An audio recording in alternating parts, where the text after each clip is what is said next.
지금이라도 반도체 주식을 사기에 좋은 시기인가요? 라는 질문을 되게 많이 받습니다. 네. 저희가 기업을 뽑을 때도 투자의 관점이 중요하다. 일단 마이크론 얘기를 좀 해볼까요? 네네. 저희가 그 27일에 찍고 있는데 27일 우리 시간으로 아침에 네네. 마이크론의 실적 발표가 있었습니다. 맞습니다. 미국의 장마감 이후에. 네. 근데 마이크론 실적 자체는 나쁘지 않았고 그렇죠. 컨콜 내용도 굉장히 막 긍정적인 이야기를 많이 했는데 네네. 정작 시간을 고려해서 7% 넘게 급락하더라고요. 네네. 왜 그럴까요? 심플합니다. 얘네 실적이 3분기 실적이거든요. 네. 3, 4, 5월 달 실적이었어요. 네. 얘네는 그 매출이 더 중요해요, 사실은. 매출이 원래 시장 예상보다 2% 더 잘 나왔습니다. 2%? 네. 2% 더 잘 나긴 더 잘 나왔어요. 예. 근데 가이던스 이제 6, 7, 8월 이게 4, 4분기인데 4, 4분기 가이던스가 74억 불에서 78억 불인가 70몇억 불 줬어요. 근데 원래 시장에서 보고 있는 그 수치하고 1% 차밖에 없어요. 2%, 1% 이게 시장보다 아웃퍼폼했다고 시장 기대보다 비트했다고 해야 되나요? 그냥 대충 부합했다고 해야 되나요? 네. 그냥 대충 부합한 거 같죠. 그렇죠. 그래도 왜 빠졌을까? 근데 다른 방송도 얘기했는데 시장은 IT 주식은 워낙 똑똑한 사람이 많고 그래서 위스퍼 넘버를 알아야 돼요. 쑥닥쑥닥 넘버. 아까 70몇억 불이라는 게 저기 그 가이던스 나왔는데 시장에서 기대치하고 비슷했다 그랬잖아요. 네. 그건 표면적으로 그런 거고 실제적으로는 위스퍼 넘버는 80억 달러 이상이었어요. 그러면 80억 가이던스요. 가이던스가 나온 숫자가 네. 예상이라는 숫자가 비슷하다 얘기했는데 네네. 예상한다는 것이 실제 위스퍼 넘버는 훨씬 높았다는 거예요. 78억 달러가 아니라 80억 80억. 달러. 그러면 이거 대비했을 때 한 7% 차가 나거든요. 딱 그거만큼 빠진 거예요. 그런데 네. 뭐 그렇게 계산해서 합니까? 김장훈 씨 당신 잘 알아? 제가 알아요. 3월 21일 날 마이크론 실적 발표됐어요. 3개월 전에. 그때 어떻게 했는지 아세요? 그다음에 2분기죠. 2분기 실적 발표할 때 3월 21일 날 발표했어요. 네. 발표했어요. 실적이 매출이 예상보다 9% 나왔어요. 9%입니다. 예. 가이던스 줬을 거 아니에요. 네. 3월 달에 지금 오늘 발표된 3분기 실적 가이던스를 줬을 거 아닙니까? 네. 매출이. 근데 그 당시 예상을 원래 하고 있는 게 있는데 가이던스가 예상보다 10% 잘 나왔어요. 3개월 전에는 실적과 매출, 실적과 그 다음 분기에 대한 가이던스가 대충 10% 정도 시장보다 높았어요. 지금하고 달리 그 당시는 HBM 정보가 별로 얘기를 안 했었거든요. 회사가 공식적으로 얼마 이 정도 할 수 있다는 얘기를 HBM을 처음으로 구체적으로 얘기했어요. 이게 네네네. something new예요. something new가 들어가고 실적이 실제 가이던스까지 10% 이상 좋다 보니까 네. 그날 본장에서 14% 올랐습니다. 맞아요. 근데 지금은 가이던스가 실제는 위스퍼너보다 낮았다는 거고 something new는 없었어요. 아까 뭐 다 좋다 했는데 새로운 거 아무것도 없었어요. 이미 다 알고 있어. 다 아는 거야. 예. 그러니까 실망해서 7% 빼고 보는 거야. 주가도 많이 올랐으니까. 그렇죠. 또 많이 오른 게 또 반영이 돼 있다라는 뜻이었고. 그리고 원래 실적에 대한 예상은 거의 8번이면 7번 다 비트하기 때문에 그 비트한 게 전혀 새롭지 않아요. 많이 비트하거나 새로운 게 있어야 돼요. 여기까지 얘기하니까 너무 비관적이었는데 마이크론이 이렇게 빠졌잖아요. 네. 근데 삼성하고 하이닉스 임팩트는 중립적입니다. 그죠. 삼성 하이닉스 주가는 27일에는 별로 안 빠지고 있고. 네. 중립적인 게 맞고요. 하루 이틀 지나면은 또 파지티브 할 수도 있어요. 어디 가요? 마이크론이 아니면? 당장에는 하이닉스겠죠. 삼성전자는 또 다른 이유가 있어요. 약간 복합적이니까. 무슨 얘기냐면 새로운 거 없었잖아요. HBM을 합시다. 네. HBM에서 엄청 더 잘 한다든지 자기네가 수율이 잘 나와. 고객을 어떻게 했어? 그런 게 없었잖아요. 예를 들어서. 네. 그 당장에 몇 개월 내로 투자 계획을 엄청 늘리는 것도 없었거든요. 그건 뭐죠? 프로그레스가 빠르지 않다는 거거든요. 그거 하이닉스가 좋은 거죠. 삼성한테 나쁘지 않죠? 아하. 그렇죠. 경쟁사니까. 예, 그래서 걔네들 something new가 없었다는 것 자체가 우리한테는 나쁜 게 아니에요. 그런데 한미반도체는 안 좋죠. 어저께까지 기대했을 거래. 고객사인데. 걔네가 잘 되면은 개파를 많이 늘린지 하면은 우리가 하이닉스 다음으로 중요한 커스터머니까 아직 한미반도체 삼성이 안 들어가니까 파지티브하다가 어떻게 땡겼을 수도 있는데 이 뭐지? 새로운 거 없네? 그럼 장비업체가 우리 같은 한미반도체는 마이크론에 의존을 하니까 그런 걸 빠진 거죠. 참 이런 메커니즘을 또 잘 해석을 해야 되겠고요. 그렇죠? 네, 그렇습니다. 어렵습니다. 어렵죠. 네. 그리고 아까 그 소부장 이야기를 좀 잠깐 하기는 했는데 한미반도체도 이야기를 좀 하셨고 최근에 보면 HBM 덕분에 후공정 기업들이 훨씬 더 빛을 많이 봤잖아요. 맞습니다. 전공정 기업들은 뭐 그래도 오른 것들은 좀 있습니다만 맞습니다. 상대적으로 또 그렇죠. 너무 많이 이제 좀 편차가 네네. 발생을 했고 앞으로는 어떻게 보세요? 아까 말씀드렸는데 아직까지 단기적으로는 HBM, 하이닉스, 그다음에 좀 시차를 두고 소재주, 그다음에 연말 정도에 전공정, 대표주 이런 패턴으로 갈 것 같습니다. 전제는 삼성 하이닉스 실적이 예상대로 이상 부합하는 거 이상 나와야 돼요. 실적이 예상보다 더 잘 나와야지 투자를 계속 한다는 거 느낌을 받을 거 아니겠어요? 그러네요. 그게 전제를 깔고 가면서 그런 패턴들을 갈 거예요. 소재라든지 하이닉스 주가 먼저고 그 다음에 삼성이나 그 하이닉스의 그 정통적인 레거시 투자, 전공정 투자, 그게 가을 빠르면 늦으면 겨울 들어가서나 모멘텀이 있을 것 같습니다. 요거는 우리 김장렬 본부장님이 베스트 애널리스트, 이 반도체 쪽으로는 또 이제 굉장히 오래 하셨잖아요. 반도체 애널리스트를. 그 베스트 한지도 오래돼가지고. 옛날에 현대증권. 네, 현대증권? 네, 그 10여 년, 15년 전 얘기. 미래에셋도 네, 계셨고. 13년 전. 그래서 또 많이 여쭤봤고요. 그 코스닥 쪽 이야기를 좀 네네. 여쭤보자면 6월 27일까지 네. 그러니까 개인 투자자분들이 코스피에서는 한 13조 원 정도 순매도를 했는데 코스닥에서는 한 5, 6조 원 정도 순매수를 하셨더라고요. 뭘 매수했을까요? 업종별로. 2차 전지, 그 다음에 제약바이오, 바이오도 많으니까. 그 다음에 반도체 소부장, 여러 가지 있을 것 같아요. 네. 그러면 근데 코스닥은 아까 말씀하신 것처럼 연수익률로는 이제 마이너스죠. 마이너스권이고 예. 부진하고 부진하죠. 특히 대형주보다 중소형주가 안 좋았고 일단 근데 2차 전지가 그걸 많이 좋았고 개인 투자자분들이 또 많이 사고 많이 있고 샀었고 저가 매수로. 이건 어떻게 좀 평가를 하세요? 안타깝습니다만 그 섹터마다 좀 다를 수는 있지만은 네. 2차 전지 포함해서 일부 반도체도 소부장 실적이 안 나오는 소부장이 있거든요. 네. 한참 걸리는 거. 음. 다 1, 2분기가 좋지 않단 말이에요. 그러면 그런 거 들어가신 분은 꽤 한 6개월 정도 쉽지 않거나 손절매에 갔을 수도 있어요. 같은 반도체가 같지 않거든요. 네. 근데 2차 전지는 다 비슷하게 내려갔죠. 음. 2차 전지부터 말씀을 드리면 아까 반도체 소부장 얘기했으니까 네네네. 2차 반도체 소부장도 이렇게 만약 계속 안 가거나 그런 주식은 쳐내시는 게 맞아요. 너무 미련 갖지 마세요. 그리고 반도체 소부장제 할 때 20%씩 한 종목에 사지 마세요. 그렇게 하는 건 삼성 하이닉스 주식이나 그렇게 하는 거예요. 넥스 5% 개별 주식 반도체 소부장 이렇게 봅니다. 옛날 작년처럼 에코프로 30% 이런 거 하지 마시라고. 아무리 반도체도 하고 그 어느 특정 종목 30% 나와요. 올인해. 이런 거 올인했다가 망가질 수 있거든요. 그래서 실적이 안 나올 수도 있단 말이에요. 네. 그 여러분 아세요? 실적이 나오니 체크하기 어렵잖아요. 커버도 안 되는 종목. 자기만 해도 거. 제가 여기서 20년인데 그 사람하고 얘기해도 IR 사람하고 친밀해서 얘기를 하더라도 그 사람이 틀릴 수 있어요. 나한테 얘기하는 사람이. 그런 리스크도 있는데 어떻게 한 종목을 커버도 잘 안 되는 종목을 자기가 안다고 들어갔다가 계속 30% 빠지는데도 업데이트가 안 되는데 그냥 끙끙 앓고 가고 있어. 반도체 좋다고 누가 얘기하는데 왜 이건 안 가? 끙끙대다고 되는 게 아니잖아요. 과감히 버릴 땐 버려야 되는 겁니다. 반도체 소부장 이렇게 얘기하는 거 됐고요. 더 이상 얘기하지 맙시다. 네. 2차 전지는 네. 논란이 많습니다. 업계에서. 그렇죠. 네. 최근 한 달 전부터 기관이 좀 샀어요. 2차 전지를 네, 2차 전지 서플라이 지금 조금 샀어요. 셀을요 아니면 소재를? 여러 가지 있는데 뭐 자기 취향에 맞게 샀는데 결론적으로는 그 소재주 예. 주식 산 사람만 올랐죠. 양극재라든지 셀 주식은 아작이 났죠.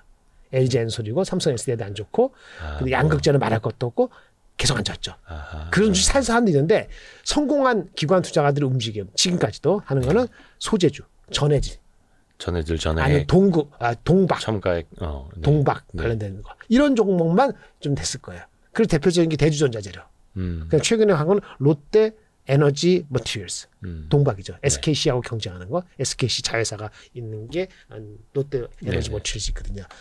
이런 종목들 동박이라든지 이런 전해질 이런 종목 뭐냐면은 1, 2분기가 언제가 바닥이야 양극재와 달리 이런 종목들은 1분기 뭐 리튬 가격이 어떻고 GM이 잘 팔려 안 팔려 그래서 양극재 수요가 늘어나다 물량은 늘었는데 가격은 어떻게 이런 거 신경 안 써도 되는 종목이에요.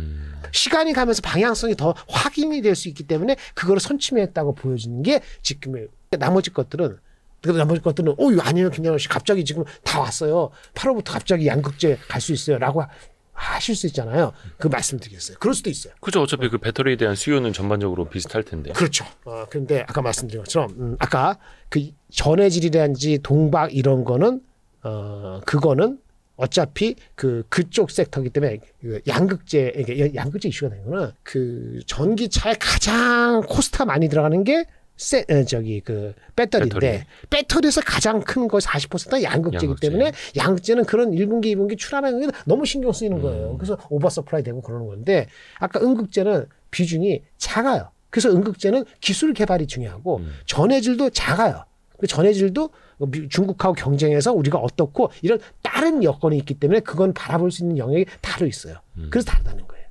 그러면 양극재 중심으로 우리가 많으니까 셀도 그렇고 LG 디스플레이, LG 엔솔, 뭐 삼성 SDI, 에코프로 BL, 뭐 LNF 많잖아요. 그렇죠? 포스코 퓨처인까지 이런 종목이 바닥이냐? 그게 바닥에 확인하고 올라가야지. 전 시가총액 그쪽 크니까 그게 올라가야지. 코스닥이 올라가고 그쵸. 개인들이 좋은 거잖아요. 근데 거기에 대해서 기관들도 머리를 굴리고 있어요. 근데 머리를 굴리다 혹시 바닥이 올지도 모르는 생각을 가져서 한 달 전부터 조금 사긴 했어요. 한 사람도 있어요. 근데 그거 대표적인 게 뭐 포스코 퓨처엠도 사기도 하고 누구는 에코프로도 했는데 애널리스트들은 냉하죠. 냉하잖아요. 애널리스트. 그거 말씀드려요. 2분기가 바닥인지 3분기가 바닥인지 아직 모릅니다. 2차전지 쪽이요? 네. 양극재 중심으로. 양극재는 셀이지. 양극재는 셀이고 음극재하고 이게 전에 다른 겁니다. 양극재 셀. 왜 2분기 바닥이 3분기 바닥인지 모르느냐. 잠시만요. 양극재 셀이라는 게 배터리 셀 얘기하시는 거 아니면 매도의 셀? 큰일 납니다. 배터리 셀. 배터리 셀. 네. 그러니까 전기차가 안 팔리면은 셀 업체들이 LG 엔솔하고 삼성 SDI가 힘들고 거기 가장 중요한 게 양극재 업체가 수요가 안 따라오는 거잖아요. 그다음에 음극재하고 이건 다른 얘기라고. 그러면 이쪽에가 2분기 바닥 3분기 바닥이 아직 모른다 그랬잖아요. 그러면 그 해결하는 방법은 뭐냐? 테슬라 또는 테슬라 지겹죠? GM 테슬라만 있는 게 아니니까 GM 이게 얼티움 해가지고 LG 엔솔 들어가고 LG 엔솔이 잘하면 LG 하면 거기에 양극재 들어가면 포스코 퓨처엠도 들어가고 LNF 들어 이러는 거란 말이에요. GM이 올해 판매하기로 한 그 전기차의 목표가 하향 조정됩니다. 이게 한 25만 대, 30만 대까지도 봤었거든요. 근데 지금 최근에 한 달 사이에 어떤 일이 있었냐면은 5월까지 판매되니까 월 6,000대, 8,000대도 못 팔아. 그러니까 20몇만 대를 팔 수 있는 방법이 없어요. 갑자기 6월 달부터 월 한 2만 대, 3만 대씩 쭉 팔아야 되거든요. 그래서 이게 다운그레이드 돼야 돼요. 포캐스트가, GM이. 그러면 GM 포캐스트 다운그레이드 누가 포캐스트 다운되죠?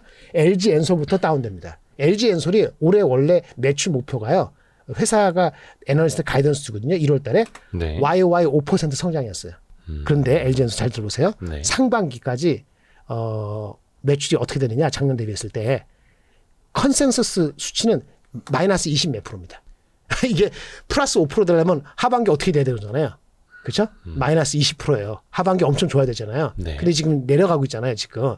그러면은 이게 수정이 돼야 되는데 아마도 플러스 5가 갑자기 이렇게 마이너스 몇 %로 수정 가이던스는 안 줄 텐데 7월 달에 LG 엔솔이 애널리스트한테 가이던스를 주게 돼 있어요. 원래 그렇게 하거든요. 중간에.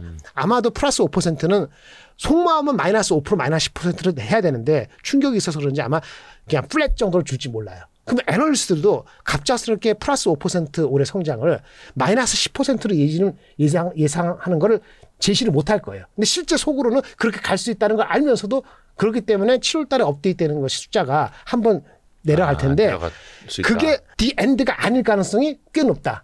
더 내려갈 수 있다. 더 내려갈 수 있죠. 근데 그게 안 내려가려면 GM이 월 6,000대 파는 것이 갑자기 2, 3만 대를 확 올라가야 돼요. 그게 GM이 왜 이러냐면 GM이 저가 모델이 나왔거든요. 3만 불대를 가격. 최근에 나왔단 말이에요. 그게 잘 팔려야지 그것이 6,7대도 아니고 2만 대, 3만 대 돼야지 20만 대 근처라도 가는 건데 지금 봤을 때는 원래 계획보다 최소한 20% 이상 빠져요. 그거는 이제 전방 시장을 같이 봐야 되는 거고 그래서 완성차 업체들이 어떻게 얼마나 또 주문을 하는지가 핵심인데 근데 최근에 보면 현대차 랠리 펼치고 있고 현대차가 원체 이제 미국에서 잘 하니까 하이브리드죠. 우리 전기차 때문에 사는 거 하이브리드고 근데 최근에 보면 리비안도 어디입니까? 아마존이었나요? 폭스바겐 독일의 폭스바겐한테 투자를 또 받아서 20몇 % 주가가 막 급등하기도 했고 어저께 한 20몇 % 덕분에 테슬라도 같이 좀 $190 이상 또 회복을 하고 이런 거 보면 저는 조금 이제 내다보면은 제가 얼마 전에 YG 클럽에서도 자동차 쪽 섹터 세미나를 했습니다만 금리가 인하가 되면 그래도 자동차 캐피털 그 할부 금리도 낮아지고 자동차 소비 쪽도 조금 더 시장이 나아지지 않을까 그러면 시간을 두고 전기차 배터리 쪽으로 좀 스트림이 좋아지지 않을까 하는 생각도 하죠. 근데 이제 시간이 좀 많이 필요하다고. 시간이 한두 달 될 것 같지 않습니다. 1년이 더 갈 수도 있고요. 최소한 저는 6개월, 그러니까 전기차까지 가려면은 의미 있게 가려면 6개월 뒤인데 6개월 정도는 걸릴 것 같고 기대치가 오면 내년까지 안 가고 올 겨울쯤에는 달라질 수 있어요. 그래서 제가 말씀드린 건 2분기는 바닥이 아닐 가능성이 높고 3분기 바닥을 확인할지 여부는 지켜봐야 되는데 아까 금리 인하가 되면 좋죠. 그러면 자동차 사죠. 네. 근데 다시 와합니다. 어떤 자동차 사실 거예요? 전통 자동차, 하이브리드, 전기차. 근데 현재로서는 또 하이브리드가 인기고. 그렇죠. 그러니까 그걸 해줘야 돼요. 우리는 미국 같은 경우는 충전소도 이슈예요. 충전도 우리도 충전도 있는데 충전도 해결 그러니까 구조적으로 해결이 안 되는 건 충전 같은 구조적 해결이 안 돼요. 가격을 낮춘다고 되는 문제가 아니잖아요. 가격을 낮춘다는 게 운영비까지 낮추는 거니까 보조금이 없어진다고 가정했을 때 이게 운영비 빼려면은 한 5년 만에 다 뽑아야 되는데 5년 만에 다 뽑으려면 가격이 더 낮춰지든지 그렇죠? 다른 게 돼야 되거든요. 그래서 가격 낮춰졌을 때 반응이 나와야 돼요. 지금요 5월 달에 미국의 전기차 판매는요 작년 대비 5%밖에 성장 안 해요. 유럽도 구구돼 가지고 뭐 전기차 어떻게 한다 그러잖아요. 앞날이 밝은가요? 금리 인하만 되고 된다는 게 아니에요. 금리 인하를 뭐 2번, 3번 빨리빨리 하고 그리고 아까 말한 것처럼 뭐 아까 그 좋은 얘기 하셨는데 전기차 업체들이 생각보다 더 출혈 경쟁 비슷하게 되게 가격을 낮추면은 출혈이 있지만은 한두 분기 뒤에 수요가 금리 인하와 함께 겹치면 가격 인하 그러면 달라질 수 있어요. 금리 인하가 빠르게 되면서 그다음에 가격 인하를 과감히 출혈 경쟁을 해야지. 근데 그 순간순간에는 부품 업체들이 수요의 가격의 압력을 받겠지만 그렇게 되면은 오히려 그 다음에 뒤를 볼 수 있다는 거지. 근데 그렇게까지 안 가고 있잖아요. 그러니까 빨리 이게 턴어라운드 된다고 장담할 수 없다는 거죠. 그래서 시간이 오래 걸릴 수도 있다. 네. 그리고 있어요. 네. 이렇게 만약에 금리 인하를 빨리 한다 그러잖아요. 네. 좋은 건데 금리 인하 빨리 안 하면 어떻게 돼요? 금리 인하를 안 하거나 한 번으로 끝나고 올해 한 번 하고 9월에 10월에 하고 내년 3월쯤 하자. 뭐 이런 식으로 만들면 어떻게 되죠?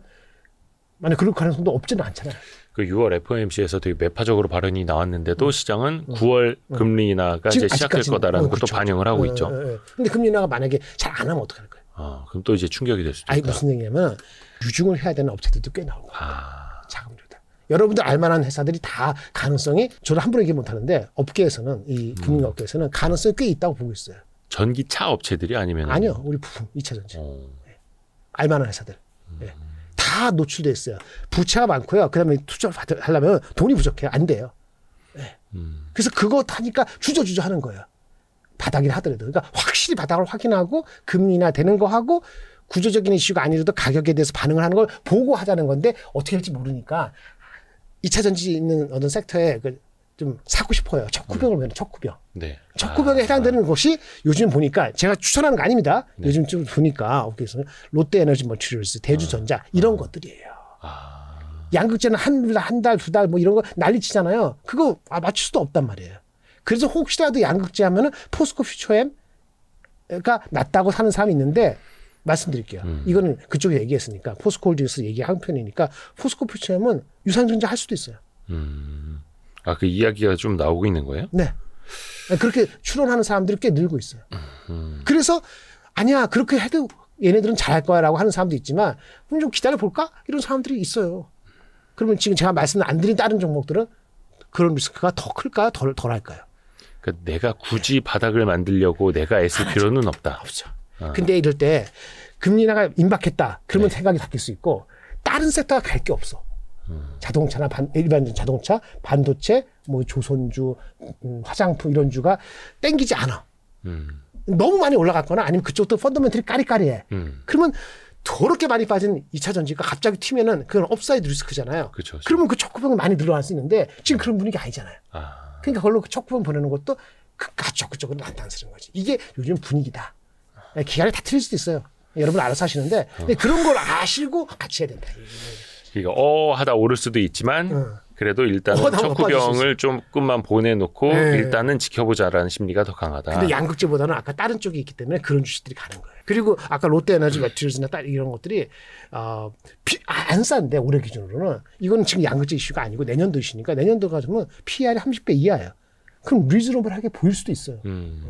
옛날에 2차 전지 그렇죠. 예전에 밸류에이션을 보면 물론 지금 말씀드린 이 시점에는 벌써 제가 다른 리포트 롯데에너지 리포트가 지난주 나왔으니까 주가 좀 오른 상태니까 뭐 타이밍은 다른 문제인데 하여튼 그런 심리가 녹아 있기 때문에 이게 가장 중요한 코스닥의 센티잖아요. 그렇죠. 반도체 소비장 말고 그리고 이제 뭐죠? 바이오죠. 근데 바이오는 워낙 개별 주식이 많잖아요. 네. HLB, 알테오젠 많으니까 그건 잘 모르겠어요. 저 개인적으로 알테오젠 좋아하는데 HLB는 제가 전혀 모르겠고 Don't ask me. 물어보지 마세요. 그렇습니다. 좋습니다. 해서 이것도 어떻게 보면 시장 심리가 6개월 뒤, 아니면 금리 인하하고 몇 개월 뒤에 좀 좋아질 수도 있겠지만 지금 당장 저렇게 잘 가는 주식들이 있는데 내가 굳이 먼저 가서 같이 고통받고 있어야 돼? 막 이런 생각들도 나오는 거고요.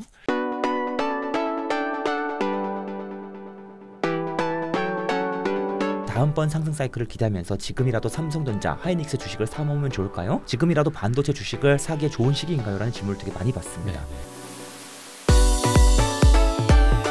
투자자는 투자자다워야 된다. 그러면 저희가 기업을 뽑을 때도 투자의 관점이 중요하다. 일단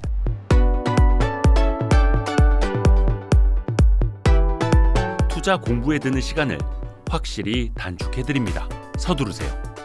고정 댓글을 확인하세요.